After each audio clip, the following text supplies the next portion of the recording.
Is it easy to make arches in Blender? Well, yes it is.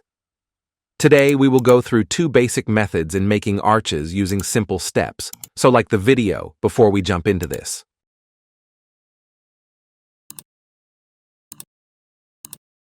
Let's start with the pointed arch, the one similar to a Gothic type.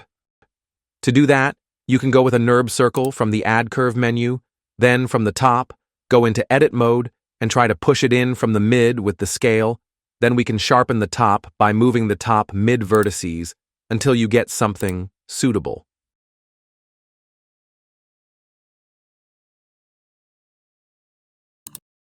Once you're done, convert this curve to mesh, delete the bottom part, then rotate up straight.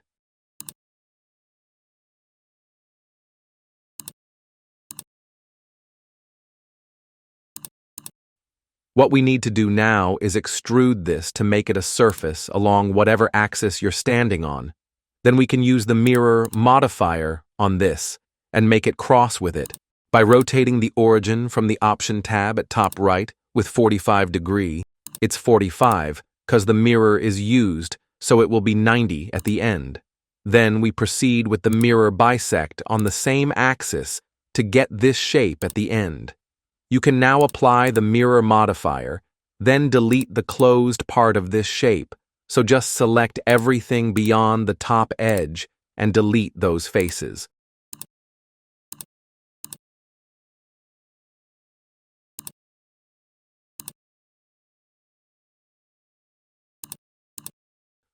What left now is a shape which can be mirrored on both X and Y to get the arches we need. So drop a mirror modifier on it. And if the mirror goes weird, try to apply the rotation on it with Ctrl A. You can from here continue with shade, smooth the mesh, maybe give it some thickness with the solidify modifier.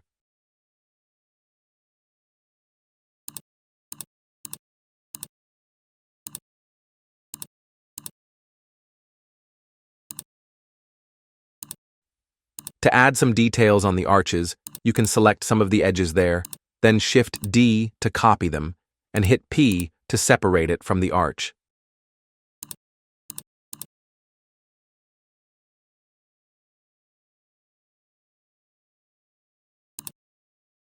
Now in the new copy, make sure to delete the solidify or any modifier you added beside the mirror, then convert them to curve to make it into sweeps around the arch. You can go with a profile you have, or use the default ones and modify them to fit your work.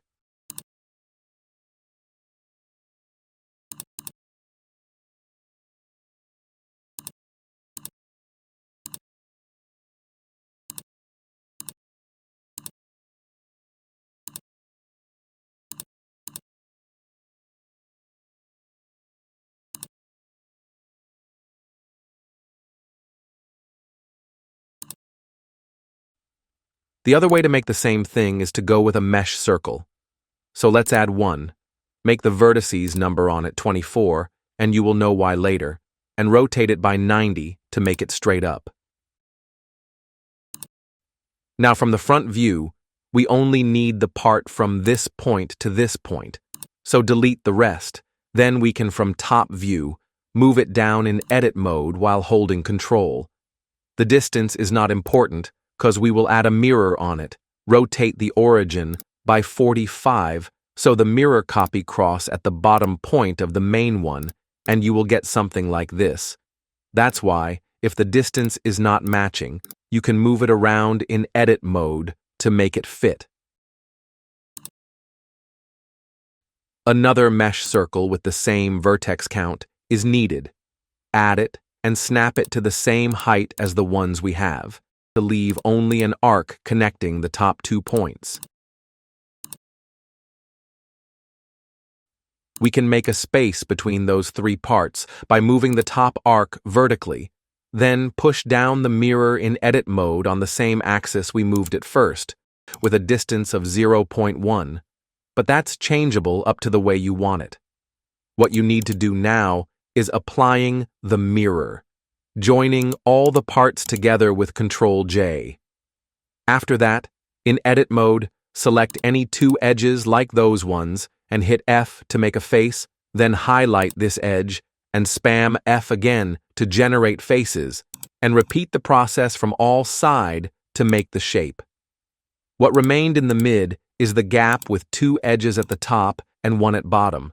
That's why we went with 24 vertices, because that's the mini number for making this in a simple way. So just add a cut on the bottom edge, then connect them one by one. Now it looks cool, but the point at mid need to go out a bit, so switch to the Move tool from the sidebar, make the orientation on normal, and move it out a bit, or maybe use the Snap tool on vertices to align it with the top point. Won't matter much, so have it your way.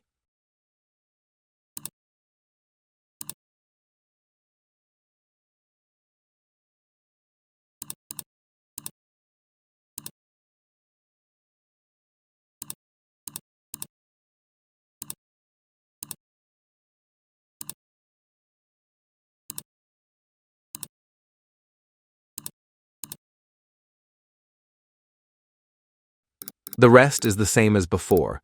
We add a mirror modifier, reset the origin with Alt-R and make it on X and Y, maybe drop it a subsurface modifier, and try to crease the edges at a value of 1 to keep them sharp, at least the bottom ones, since the rest are merges with the mirror. Then you can go with a solidify for the thickness. And as before, take some edges, switch them to curves, then sweep them with a profile. A normal sphere can go hard on top of this as a dome cover. Play with it using insets and extrudes to some nice shapes for your covering. And that's it. Those simple steps can set the path in making arches and covering, cause the process is the same, since Boolean kinda suck in Blender with those things. So have fun. Stay sharp. Goodbye.